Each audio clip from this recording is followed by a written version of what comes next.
જય સ્વામિનારાયણ.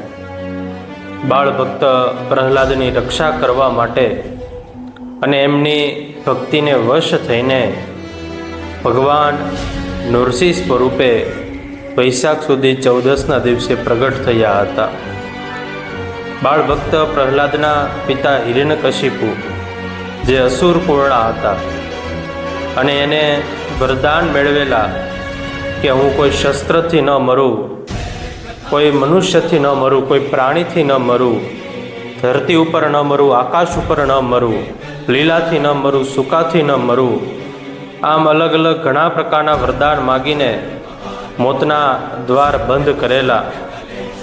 પણ જ્યારે પ્રહલાદજીની રક્ષા કરવાનો સમય આવ્યો ત્યારે ભગવાને નૃસિંહ સ્વરૂપે પ્રગટ થઈને તમામ મોતના દ્વાર ઉપર પગ મૂકીને હિરણ્યકશિપુનો વધ કર્યો અને પ્રહલાદજીની રક્ષા કરી.